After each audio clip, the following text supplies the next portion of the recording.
نحمده ونصلي على رسوله الكريم أما بعد فأعوذ بالله من الشيطان الرجيم بسم الله الرحمن الرحيم لن ينال الله لحومها ولا دماؤها ولكن يناله التقوى منكم صدق اللہ العظیم۔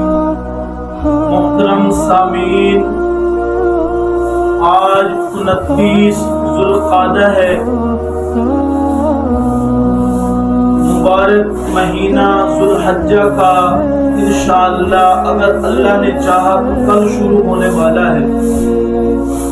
قربانی اور حج کے ایام شروع ہونے والے ہیں، کچھ ہی دنوں میں حج کے ایام شروع ہو جائیں گے جن ایام میں حج ہوتا ہے، اور قربانی 10 ذی الحجہ کو، 11 ذی الحجہ کو، 12 ذی الحجہ کو یہ قربانی کے دن ہیں۔ دنیا بھر کے لاکھوں مسلمان حج کی سعادت حاصل کر رہے ہیں اور قربانی کی سعادت بھی حاصل کریں گے انشاءاللہ۔ تو ہم قربانی کی فضیلت حدیث کی روشنی میں جو ہے اس پر چند باتیں عرض کرنی ہیں۔ قربانی کا کتنا بڑا عمل ہے۔ حج اور قربانی ان دونوں کی نسبت ہے حضرت ابراہیم خلیل اللہ اور حضرت ابراہیم کی زوجہ اور حضرت ابراہیم کے لخت جگر حضرت اسماعیل ذبیح اللہ۔ حج نام ہے چند اداؤں کا، وہ حضرت ابراہیم کے ساتھ نسبت، اور قربانی کی بھی مناسبت انہی لوگوں کے ساتھ ہے کہ جس بندے کا عقیدہ اور نظریہ توحید والا ہوگا، حضرت ابراہیم جیسی توحید والا ہوگا، نظریہ اور عقیدہ، اسی کی قربانی اللہ قبول فرمائیں گے اور اسی کا حج اللہ قبول فرمائیں گے۔ اللہ نے قرآن میں فرما دیا ہے لَن يَنَالَ اللَّهَ لُحُومُهَا وَلَا دِمَاؤُهَا وَلَكِن يَنَالُهُ التَّقْوَى مِنكُمْ۔ اس آیت میں فرمایا اللہ پاک نے کہ جو قربانی کرنے والے لوگ ہیں ان کا گوشت قربانی کا اور قربانی کا خون میرے پاس نہیں پہنچتا، تمہارے دل کا تقوی پہنچتا ہے۔ تو محترم سامعین، قربانی کی چند شرائط ہیں۔ قربانی کن لوگوں پر واجب ہوتی ہے؟ سب سے پہلے نمبر پر قربانی کرنے والا مسلمان ہو، کافر پر قربانی نہیں۔ دوسرے نمبر پر قربانی کرنے والا آزاد ہو، غلام پر قربانی نہیں کیونکہ وہ کسی چیز کا مالک ہی نہیں۔ تیسرے نمبر پر قربانی کرنے والا عاقل ہو، بالغ ہو، مجنون دیوانے آدمی پر قربانی نہیں۔ اور قربانی کرنے والا مقیم ہو، مسافر پر قربانی نہیں۔ اگر مسافر کرنا چاہے تو قربانی اس کی بھی ادا ہو جائے گی، ورنہ مسافر پر قربانی نہیں۔ یہ تو شرائط تھی قربانی کی۔ اور قربانی کا نصاب کیا ہے؟ اہل علم فرماتے ہیں جس آدمی کے پاس سونا ہو، جس آدمی کے پاس چاندی ہو، جس آدمی کے پاس نقدی مال ہو، جس آدمی کے پاس ضرورت اصلیہ سے زیادہ چیزیں ہوں، اور جس آدمی کے پاس مال تجارت ہو اور اس نے وہ خریدا ہو اور اس نے بیچنے کی نیت سے خریدا ہو، جس کے پاس یہ 5 چیزیں ہیں اس پر قربانی واجب ہے۔ اور قربانی کے نصاب پر سال گزرنا شرط نہیں ہے۔ 52.5 تولہ چاندی کی مقدار یہ نصاب مقرر کی ہے علماء نے، فقہائے کرام نے۔ اگر کسی آدمی کے پاس قربانی کے 3 دنوں کے اندر 52.5 تولے چاندی کی قیمت کے پیسے آ جاتے ہیں، اس آدمی پر قربانی واجب ہے۔ پھر قربانی کی بہت بڑی فضیلت ہے۔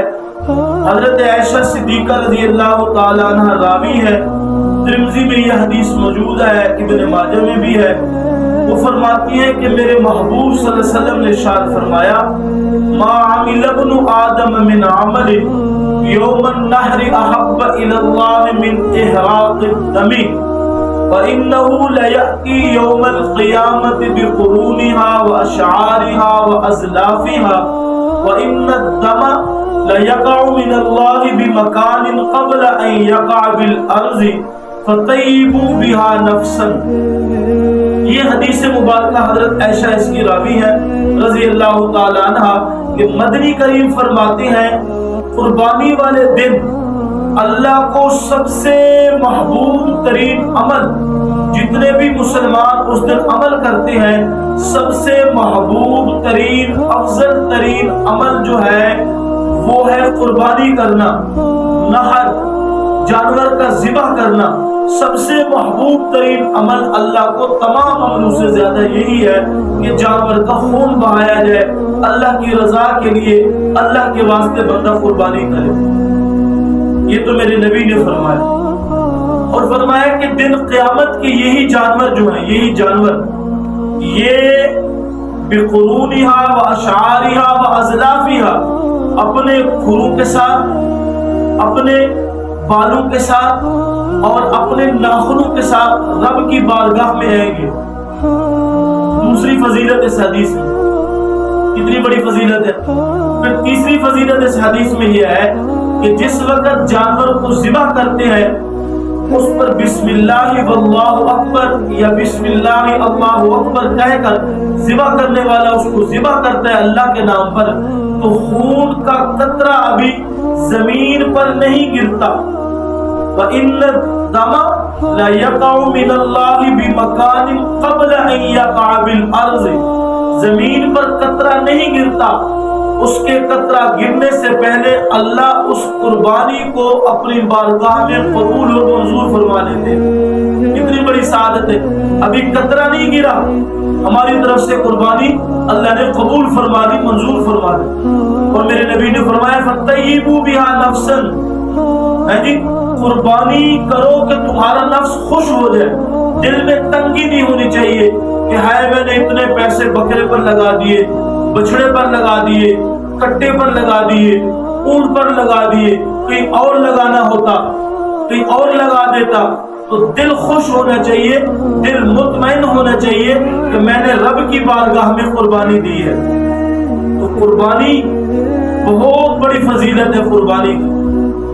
اور ایک حدیث بیان کی جاتی ہے کہ یہی ہماری سواریاں دن قیامت کے پرصراط پر ہم بیٹھیں گے، ان پر سوار ہو کر جنت میں چلے جائیں گے۔ اس حدیث کے بارے میں شیخ الاسلام حضرت مولانا محمد تقی عثمانی، مفتی محمد تقی عثمانی حفظہ اللہ فرماتے ہیں اپنی کتاب اصلاحی خطبات جلد نمبر 2 کے اندر صفحہ نمبر 171 کے اندر وہ فرماتے ہیں کہ استفریحوا ضحایاکم فإنہا علی الصراط مطایاکم۔ اس حدیث کے بارے میں فرماتے ہیں انتہائی درجے کا ذوف ہے، شدید ذوف ہے اس کے اندر، لیکن عوام الناس کے اندر یہ بات مشہور ہو چکی ہے کہ ہم پل صراط پر ان جانوروں پر بیٹھ کر جنت میں جائیں گے ورنہ ہماری قربانی قبول نہیں ہوگی۔ تو حضرت جی فرماتے ہیں نہ ہم اس حکم کی نفی کر سکتے ہیں نہ اس کا اثبات کر سکتے ہیں، صحیح علم میرے اللہ کو ہے کہ وہ حقیقت اس کی کیا ہے، لیکن یہ حدیث جو بیان کی جاتی ہے یہ مفتی صاحب فرماتے ہیں انتہائی درجے کا اس میں ذوق ہے۔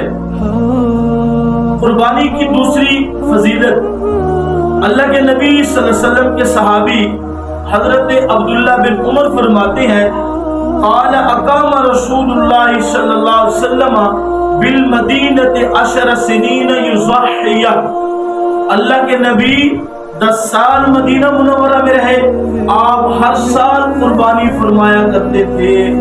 10 سال رہے اور 10 سال ہی قربانی فرمایا کرتے تھے۔ یہ جو لوگوں کے ذہن میں یہ جو غلط فہمی ہے کہ 1 دفعہ کر لو، 2 دفعہ کر لو، 3 دفعہ کر لو، پھر قربانی کی کیا ضرورت ہے، کوئی پیسے غرباء کو دے دو، کسی اور چیز میں لگا دو، یہ طریقہ غلط ہے۔ وہ تو اللہ کے نبی کی زندگی ہی اتنی تھی، 10 سال آپ نے قربانی کی، مدینہ میں 10 سال ہی زندہ رہے۔ اگر اللہ نے آپ کو اور زندگی دی ہوتی تو تو آپ ہر سال قربانی فرمایا کرتے تھے۔ یہ تو اللہ کے نبی نے حضرت علی سے فرما دیا تھا کہ میری طرف سے ہر سال تو قربانی کیا کر، یہ بھی فرمایا اللہ کے نبی نے۔ اور قربانی کی فضیلت پر تیسری حدیث، حضرت زید بن ارقم رضی اللہ تعالیٰ عنہ صحابی ہیں، وہ فرماتے ہیں قال اصحاب رسول اللہ صلی اللہ علیہ وسلم، نبی کے صحابہ، نبی کے اصحاب رسول اللہ صلی اللہ علیہ وسلم، اصحاب رضی اللہ عنہ اور نبی کے صحابہ، نبی پاک صلی اللہ علیہ وسلم کے صحابہ نے آپ سے سوال کیا، یا رسول اللہ ما هذه الاضاحی، اے اللہ کے رسول یہ قربانیاں کیا ہیں جن کو ہم ذبح کرتے ہیں؟ تو مدنی کریم نے فرمایا قال سنت ابیکم ابراہیم علیہ السلام، یہ تمہارے باپ حضرت ابراہیم کی سنت ہے۔ سنت بمانا طریقہ، سنت بمانا اسوہ، سنت بمانا طریقہ، یہ تمہارے ابا حضرت ابراہیم علیہ السلام کا طریقہ ہے قربانی کا۔ تو صحابہ نے کہا قالوا فما لنا فیہا یا رسول اللہ، ہمیں اس میں کیا ثواب ملے گا؟ تو اللہ کے نبی نے فرمایا قال بكل شعرۃ حسنۃ، ہر بال کے بدلے میں تمہیں ایک نیکی ملے گی۔ جانور کے بدن پر جتنے بال ہوں گے اتنی نیکیاں تمہیں ملیں گی۔ تو صحابی پوچھتے ہیں قالوا فالصفوف یا رسول اللہ،